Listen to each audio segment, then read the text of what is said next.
बच्चों को लेने के लिए आए, पर इन्होंने मुझसे कर्जा लेके रखा। मेरा कर्जा अदा कर दो, अब तुम्हारे बच्चों को ले जाओ। अड़ंगा खड़ा हो गया। यहाँ के रूल से ये बिल्कुल बराबर है। तो स्वामी जी ने तुम्हारे कर्जा उतारने के लिए रास्ते निकाले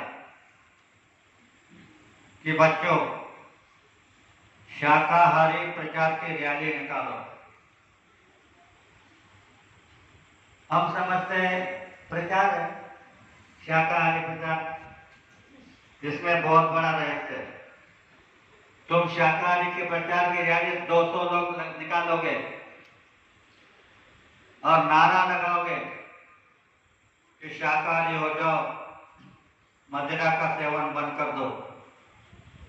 तुम्हारी आवाज को सुनकर 2 लोग शाकाहारी हो गए, तुम्हारे सारे लोगों का 2 जन्म का पाप खत्म हो जाएगा। दूसरी बात बताई, जहां सत्संग होता है वहां दौड़ पड़ो, सत्संग में जाओ। हम कहते हैं सत्संग में तो जाते हैं, वही तो बताते हैं। पहले सत्संग में जो होता है वही दूसरे दिन बताते हैं। तो सुनो, क्यों कहा? सत्संग सुनने के लिए नहीं कहा, इसलिए जाने को कहा, संत दरस को जाइए, तज ममता अभिमान, जो जो कदम आगे बढ़े, कोटि यज्ञ समान। सत्संग होता है, वहां गुरु महाराज हाजिर नाजिर होते हैं। तो उनके दरस को जाओगे तो ममता और अभिमान को तज कर जाना। तो एक कदम डालोगे तो 1 कोटि यज्ञ का फल तुम्हारे खाते में जन्म होगा। 100 कदम चलकर गए तो 100 कोटि यज्ञ का फल तुम्हारे खाते में जमा होगा। ये तुम्हारा कर्जा उतरने का तरीका।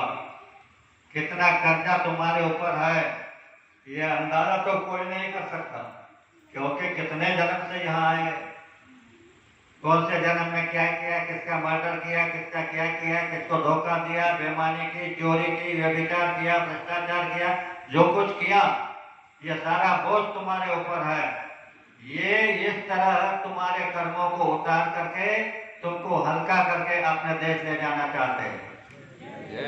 संतों के अतिरिक्त कोई नहीं ले जाएगा। मेरे जैसा आएगा, कहेगा कि मैं तुमको सब देश ले जाऊंगा, मूर्ख समझना, उसको ज्ञानी मत समझना, मूर्ख समझना। कितना बड़ा काम है कि धरती पर कितना उथल पुथल होने वाला है। तुम तो घर नहीं संभाल सकते, तो परिवर्तन कैसा करोगे? परिवर्तन सिर्फ स्वामी जी करेंगे, बाकी कोई भी जीव नहीं करेगा। और एक बात आपको समझाया देता हूं, अधूरी समझाऊंगा, पूरी नहीं। जब परिवर्तन होता है तब युद्ध होता है, कितने लोग मारे जाते हैं। अब यह परिवर्तन होने जा रहा, बाबा जी का वचन है, मेरा नहीं। तो यह परिवर्तन में भी खून की नदियां बहेगी। और बाबा जी ने किसी भी बच्चे को बम फेंकना, तलवार चलाना, बंदूक चलाना, इसका ज्ञान नहीं दिया और कहा कि परिवर्तन होगा। तो कैसे होगा? इसको आप सोचना, रात को सोचते रहना कि यह परिवर्तन कैसे होगा। हमको तो युद्ध का ज्ञान नहीं है और युद्ध तो होता है। तो प्रेमी भाइयों, गुरु के चरण पर हमेशा निगाह रखो। और जब तुमको कोई काम नहीं है, मुंह को, हाथ को, पैर को काम हो तो करते रहो। मुंह को काम नहीं हो तो अंतर ही अंतर जय गुरुदेव के नाम की माला रटते रहो। तुम्हारे अंदर में जय गुरुदेव, जय गुरुदेव, जय गुरुदेव उंगली डालने की जरूरत नहीं, उंगली डालने की जरूरत नहीं, वहां आवाज आप ही आप सुनाई देने लगेगा, पर सारा ध्यान उधर, और बाबा जी के प्यारे हो जाओ। आगे कभी आओगा तो यह कैसा होगा यह भी बता दूंगा, अभी उसको बाकी है। भाइयों से बहनों से मेरी अपील है, गुरु महाराज तुम्हारी अंदर की शक्ति जगाना चाहते हैं।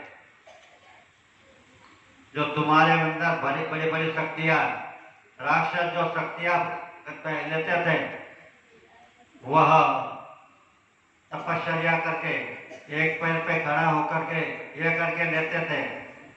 तुमको इतना कष्ट उठाने की जरूरत नहीं, तुमको ये उठाने की जरूरत नहीं। तुम सिर्फ गुरु महाराज पर विश्वास करो और कुछ अपने कर्मों से संसार में कुछ घाटा हो गया या किसी की मौत हो गई, तुम मन में यह मत कहना कि मैं कितने दिनों से बाबा जी के बात मांग रहा हूं, तो यह बाबा जी ने क्या कर दिया।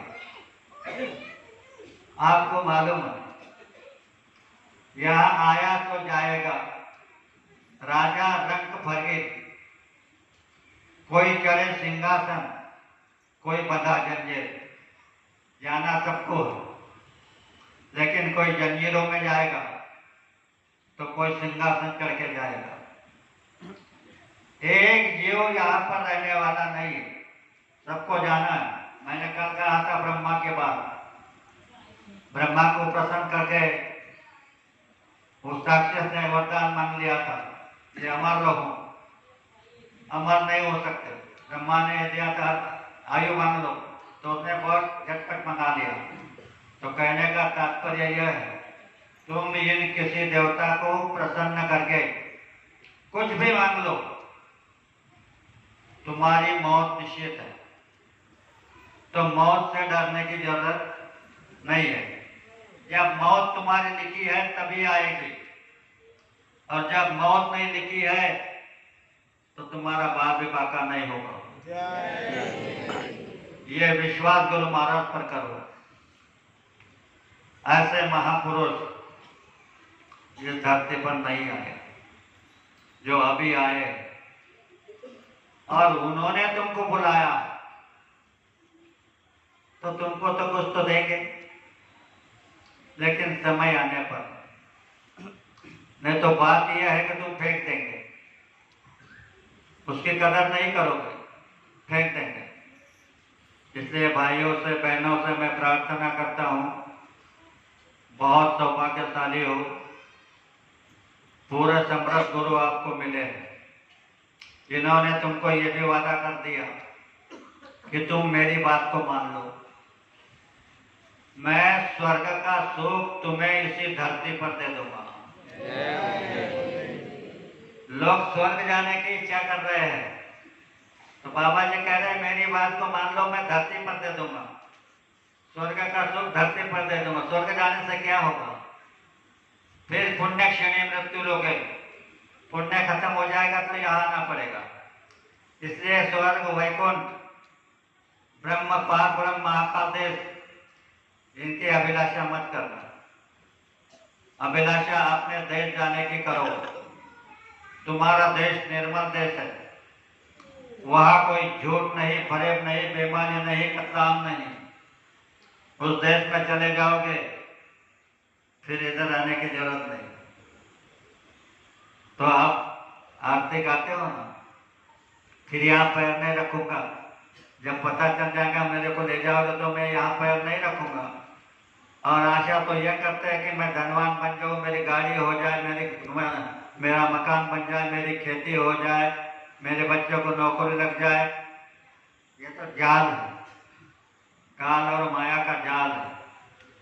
जो होने वाला है वो होके रहेगा, और जो होने वाला नहीं वो होगा नहीं। इसका उदाहरण दिखाने के लिए गुरु महाराज ने सबको बुलाया शेखपुर कुंडा तहसील में। वहां पर एक मोमेडन भाई की आम की बगीचा थी। सब घास फूस हो गए थे, सांपों के भीड़ बन गए